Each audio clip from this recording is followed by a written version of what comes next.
Christine Pitawanich with your weekly recap. We'll be catching you up on some of the biggest stories of the week. That includes Portland Mayor Keith Wilson's budget proposal, looking to fill a more than $160 million shortfall. Plus, Oregon Governor Tina Kotek signs several new bills into law aimed at addressing the state's affordable housing crisis.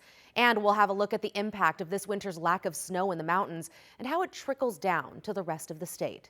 But we begin with Portland Mayor Keith Wilson's budget proposal released this week. Among other things, Wilson is proposing an $18 million cut to the city's shelter services to help fill the record budget shortfall. Under the proposal, one of the more controversial shelters the mayor fought to open will soon close. Blair Best reports. On this corner of Northwest Portland is shelter for those living outside. In the mayor's race to open 1,500 shelter beds, the city opened the Northrop shelter in September, despite major pushback from the community. The neighboring apartment complex even sued the city, alleging mismanagement of the site. We talked with Mayor Keith Wilson about this Tuesday. We're now learning that the Northrop shelter will soon close. That faced a lot of controversy. What went into that decision making? It's been open for less than a year. Yeah, it's not about the Northrop shelter, and I liked how you said it faced a lot of controversy. I would say I've faced a lot of controversy from day one. So it wasn't a specific deliverable, it was the system at large, but I'm proud of the success that we've had as a city. Now, the Northrop facility is our highest cost facility, and in a cut exercise like we're in, we have to focus on the highest cost parts of our system, and that was the Northrop shelter. I'm very impressed with the mayor. Todd Zarnitz is the director of the Northwest District Association and a past critic of the shelter. This, for the first time, we've seen, this time from the mayor for the first time, say that, oh, well, this isn't performing the way we thought. Let's do something different. I think this is fantastic. Mayor Wilson is proposing $18 million in cuts to the city's shelter services as the city faces a record $163 million budget shortfall. Mayor Wilson, you've spent the past year really emphasizing the need to expand overnight shelter capacity. So how do you reconcile that with cuts to shelter services? And what do you say to those who feel this reverses all the progress that you have promised? This is going to be very difficult this next year. I don't want to discount the difficulties, but we're looking at strategic cuts right now, and where we can, reducing our highest cost shelter system to focus on how do we work with our alternative, our task sites, and our overnight in a flexible system, making sure that we're always going to have an empty bed available for somebody that night. The mayor is also proposing the city keep more than $30 million that would otherwise go to Multnomah County to fund homeless services. The county chair says this was expected. Here's part of our conversation. Should responsibility for homeless services shift more clearly to one level of government? I think that both the city and the county are deeply invested in the success of moving people from homelessness into housing. What immediate programs or services will likely be cut or scaled back due to this loss in funding? Yeah, so, the reality is that we were using those city dollars in many different ways, including funding shelter beds with those dollars, funding transitional housing, funding some programmatic work. And so we're looking at that. How will the county fill this $30 million gap? Yeah, so there's a lot of different ways that that in my proposed budget, I've looked to fill the gap. And that includes closing some of the shelter beds, really focusing on making sure that we're keeping those people who are currently housed, looking at some of the administrative work that's being done and trying to make some cuts there. And that was Blair Best reporting. Portland City Council and the Multnomah County Commissioners are meeting next Tuesday in a joint meeting where they will talk about the chair and mayor's proposed budgets and how they can work together. After more than 2 weeks, a car that crashed into the Willamette River was pulled out of the water on Monday. You may recall on April 6th, investigators say the driver of this white Toyota Corolla sped off after an officer tried to pull the car over. Portland police say the car was speeding through downtown Portland, running red lights and traveling in the wrong direction. 3 people died in the crash and a 17-year-old survived. The car was found about 30 feet deep in murky water where divers helped get to it. It's pretty technical. The conditions in the Willamette right now are not ideal, obviously. Very low visibility, but we were able to get down there, get the job done. Now, it took crews most of the morning to get everything set up and only a couple of minutes to hoist the car out of the river. To Longview now, where the Mark Morris High School community is grieving after a student died and 4 others were hurt in a car crash over the weekend. Celine Stevens spoke with the classmates of the student who died. He was a really, really good person. He didn't want no harm towards anybody. Eldon Ragsdale was a senior at Mark Morris High School in Longview. He was killed in a car crash on Saturday along a rural road near Kelso. He was 18 years old and well liked by many, according to one of his classmates. Everyone always had just a good time with him. It just sucks to see him just go. And I just remember him talking about his future and how excited he was. And now he's never going to ever experience that. She was brought to tears, thinking about the future he now won't get to see and the pain his family is enduring. His family's going through it, all his friends are going through it, people that knew him are going through it. It's heartbreaking. Authorities say Ragsdale was a passenger in a 1994 Toyota 4Runner that flipped on its side and trapped him underneath.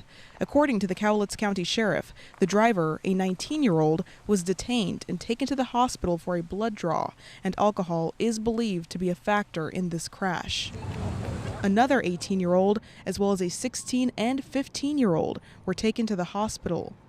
The Cowlitz County Sheriff says it's unclear what exactly led up to the crash. There's some indication there was somebody on the side-by-side on the roadway, and we've spoken to that individual who said he was trying to catch up to them but did not. But as far as the accident goes, all indications at the scene was it was just that vehicle losing control and going off the road. The school's principal also releasing a statement that reads, "The loss of a young person affects many in our community, and we know this news may be deeply upsetting for students and families alike. At school, we will have counselors and support staff available for any student who may need someone to talk to or additional support in the coming days." We only had 2 months left to graduate, and I knew he would have made it big after graduation. He's just a good dude. Celine Stevens, KGW News. A man accused of setting fire to a youth recovery center in Northeast Portland made his first appearance in court. Police say Daryl Smith is responsible for the fire that burned the multi-million-dollar 4D recovery facility, which was on the verge of opening. Police believe Smith also started 3 other fires the same day, including 2 dumpster fires on 102nd and burning cardboard on 99th. Smith also faces a public indecency charge for inappropriate behavior in front of a business. Now, when police caught up with Smith, they say he had numerous outstanding warrants, including one for a charge of reckless burning back in January. A judge set bail at $150,000. The firefighter accused of uploading child sex abuse material online from a Portland fire station appeared in court Tuesday. Andrew Ligatich pleaded not guilty after turning himself into authorities on Monday. At the end of August, Portland Police's Internet Crimes Against Children unit reviewed a report from an online platform about illegal content uploads. Investigators traced the IP activity to a Portland fire station where the material was uploaded, and they identified Ligatich. Child abuse prevention advocates say knowing who your kids spend time with online and noticing personality changes can make a big difference. Sometimes there are no signs. There is no automatic playbook on what always to look for. But what I encourage people is what's different? What's different about how the child in your life is acting? Portland Fire says Ligatich was put on paid leave last summer and moved to unpaid leave earlier this month after being indicted. And a reminder, if you or someone you know is a survivor of sexual assault, help is always available 24/7. You can call the National Sexual Assault Hotline. The number is there on your screen. It is 1-800-656-4673.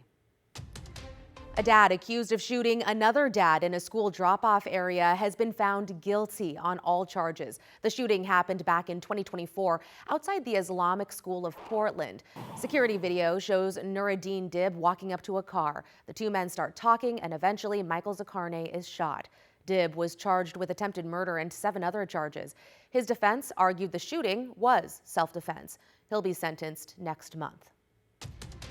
And on Friday morning, more than 100 Central Catholic High School students walked out of class calling for more disciplinary action be taken after a situation involving racial hate speech by one of the school's baseball players.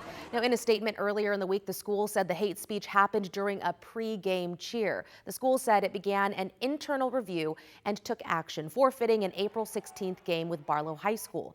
It added the team itself decided to forfeit a second game on April 17th. The teams are apologizing. I mean, I think kids don't really have the ability to see far enough in the future to understand the impact of their words. I think they could just tell him to go home, punish the whole school for what one student said. The school canceled in-person class Monday and Tuesday as staff tried to figure out how to respond to the situation. The Oregon School Activities Association says it's in communication with administrators about those forfeited games. Governor Tina Kotek has signed a number of bills into law aimed at making housing more affordable in Oregon. She says the bills would help cut red tape to allow faster development of housing for people across the income spectrum. Municipalities will now have more tools to expand urban growth boundaries, and the state will make funding more attainable for developers building mixed income housing and housing for seniors. One of the bills also prevents private equity groups from buying single-family homes for the first 90 days on the market, something the governor calls a nationwide problem. Very, very large privately held companies have started to snatch up single-family homes for their own real estate portfolio. That takes that out of the hands of individual families who could afford that home. This comes as Oregon's housing market is already showing some positive signs. According to Zillow, the average home price has decreased by 0.7% in the past year. And Kotek says housing production grew 5% in 2025. In the most recent shakeup at the Trump administration, former Labor Secretary Lori Chavez-DeRemer has resigned. It comes as she faces an investigation into alleged misconduct, including an affair with a member of her security detail and accusations of drinking on the job. The White House announced her departure Monday afternoon. Chavez-DeRemer is a former Oregon congresswoman and Happy Valley mayor. She says she will continue advocating for workers in the private sector. Deputy Secretary Keith Sonderling will serve as acting labor secretary. Biologists from the Cascadia Research Collective say they think they know the main driver behind the uptick in dead whales washing ashore. They say some of the most recent whales to wash up in Washington were emaciated and died from starvation. Researchers blame a lack of food in Alaska and the Arctic Circle, something they say is caused in part by climate change. It is heartbreaking. It's, I used to say in recent years, oh, these deaths are worrisome, but they're not yet alarming. Well, now they are alarming. They've clearly got our attention. Experts say the number of whales washing ashore along Pacific Northwest beaches could set a record. Last year, 18 was a record for beached whales in Washington, and we've already seen at least 14 so far this year. The next 2 months are typically the peak season. In a new edition of our Environment Northwest series, a warming winter may sound like a nice break from brutal cold, but new research from Oregon State University shows it could impact the West's most critical water lifelines. Joe Ranieri explains. Researchers with Oregon State University have been studying snow drought. That's when precipitation falls in the form of rain instead of snow. What they have discovered is our warming climate is playing a big reason behind it. In a good winter, the snow piles up in our mountains across the Pacific Northwest, turning the snowpack in a reserve to maintain water. Water that helps with river flows during the spring and summer, but the faster it moves through an area, it can have negative impacts. Any basin that relies on snowmelt with warmer temperatures, you are likely to see these changes. Dr. Zach Butler, who's a postdoctoral student at Oregon State University, is behind the research. He says those changes could impact everything we depend on, from the water we drink to the fishing. That can be harmful for our fish populations, for our agriculture. We'll have less water in our streams. This can also be more harmful for our forests, potentially lead to more wildfires. They focus their research on the Natchez River Basin, a main tributary of the Yakima River in Washington. In Oregon and Pacific Northwest rely on snow to melt slowly during the spring season so the reservoirs can slowly fill up. He points to the winter we just had that brought plenty of rain, but not nearly as much snowfall. This has happened across the western U.S. The There was a 2014-2015 snow drought across Oregon that was similar to this year, but what we've seen this winter has happened in almost every western state. Butler and his research team found the time between rain or snow falling on the ground and leaving as stream flow will be nearly 20% faster on average by the later part of this century. That means there could be less water in streams, rivers, lakes, and reservoirs in the summer. This is more likely to happen in the future, and we'd be careful. We're careful about those words that we use because every winter will be different. Which is the time of year when we depend on higher water levels. For Environment Northwest, Joe Ranieri, KGW News. Okay, we are headed to Vancouver now because it is time for animal-style fries, a double-double, maybe a milkshake at the brand new In-N-Out that officially opened its doors in its new spot Thursday. When the Ridgefield joint opened up last year, people waited hours just to place an order. So if you're a diehard fan or just want to eat a burger, the new location is on Southeast 3rd Way, just off Mill Plain and Southeast 136th. This is In-N-Out's second Washington location. Now here's a look at your weather. I'm meteorologist Rod Hill. We have a really nice weekend going here, it looks like, for really most of Oregon and Washington overall. That doesn't mean it's going to be completely dry. It will not be across parts of our state, and I'll get you into that. I do want to touch on moisture a little bit because, April is going to be coming to a close. This is the final weekend of April, and we're doing quite nicely in the total precip department. Remember back on Tuesday and Wednesday, we had 73 100ths that fell out of PDX. April to date, 2.75. If we don't pick up any more measurable rain, and we may not, we'll go in the books as just barely shy of 2.89, which is the 30-year average for the month. But remember, March was more than an inch above normal. We had over 5 inches that came down. So the March-April total is 7.78. That's well above normal. And the water year, well above normal as well, at over 32 inches.